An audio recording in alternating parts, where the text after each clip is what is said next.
Investasi di Santara bikin boncos. Cek datanya. Tidak punya uang? Halo Sobat Investor. Jumpa lagi dengan Om yang rajin menabung, Om Jinbung. Akhir-akhir ini banyak YouTuber yang membahas tentang Santara, baik yang memang investor maupun yang sekedar konsultan keuangan, YouTuber, pengamat maupun influencer.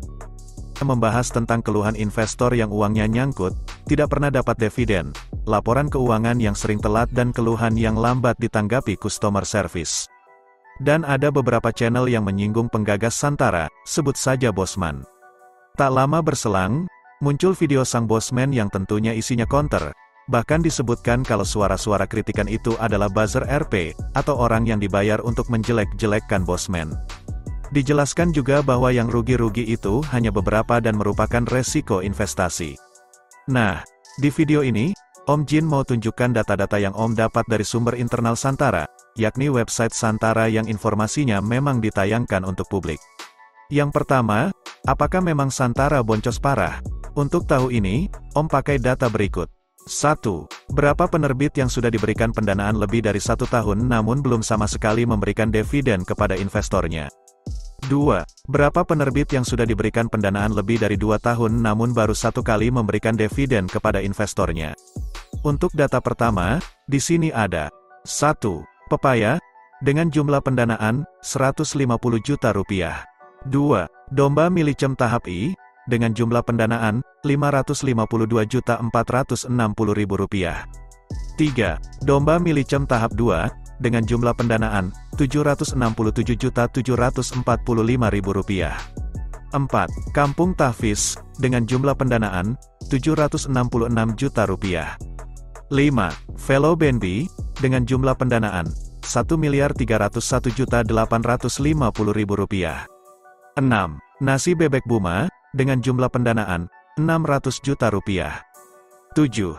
Adaf, dengan jumlah pendanaan, 2.500.000 juta rupiah.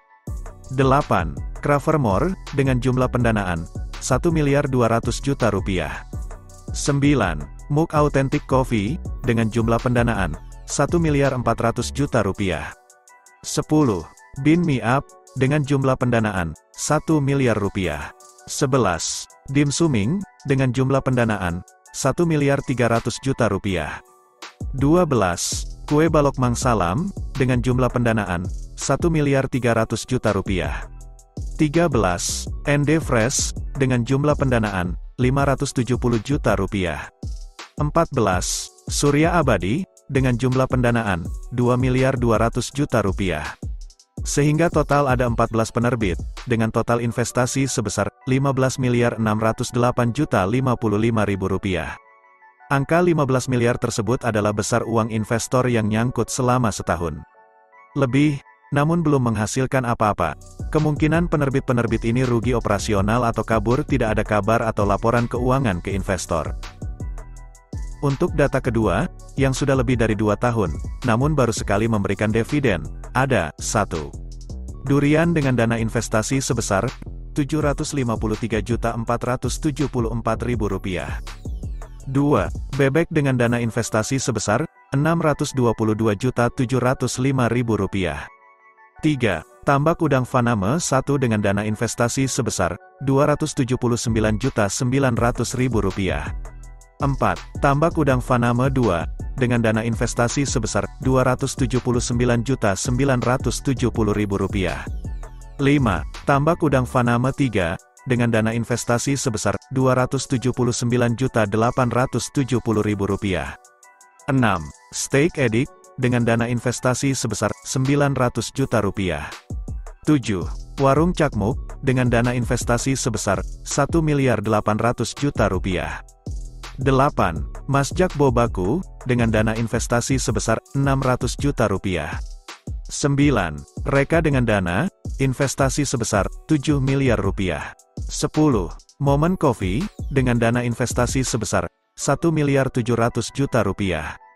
11. Kopi 98 dan Syndicate, dengan dana investasi sebesar 2 miliar rupiah. 12.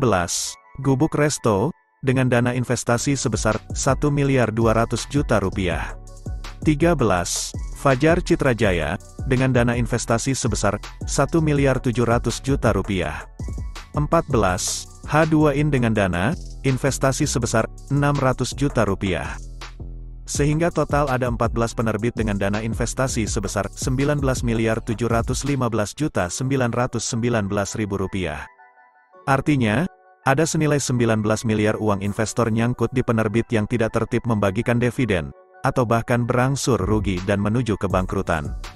Berikutnya, apakah ini adalah kerugian investasi? Pada dasarnya, setiap jenis investasi mempunyai resiko kerugian. Resiko kerugian yang berupa gagalnya perusahaan mencapai keuntungan itu sudah seharusnya bisa diterima oleh investor, asalkan dibuat dengan benar dan tidak manipulatif. Om perlihatkan salah satu laporan perusahaan yang merugi, namun ini masih bisa diterima sebagai resiko investasi. Karena penerbit masih rutin dan tertib menyampaikan laporan keuangan kepada investor. Nah, tipe berikutnya ini adalah yang menurut Om bukan kerugian investasi. Namun lebih karena ketidakcakapan penyelenggara mengatur penerbit. Ini salah satu contohnya. Penerbit telat menginformasikan laporan keuangan bulanan dan bahkan ada juga yang sampai berbulan-bulan. Tidak hanya itu, beberapa penerbit juga terlambat membagikan dividen. Dividen yang seharusnya dibagikan setiap 6 bulan sekali, menjadi diulur-ulur tanpa waktu yang jelas, dan tanpa ada tindakan dari penyelenggara. Entah sayang duitnya, pura-pura pikun, atau diam-diam aja karena penyelenggara dan investor tidak bisa berbuat apa-apa. Dari informasi-informasi tadi, dapat Om Jin simpulkan, 1. Banyak dana investor yang nyangkut.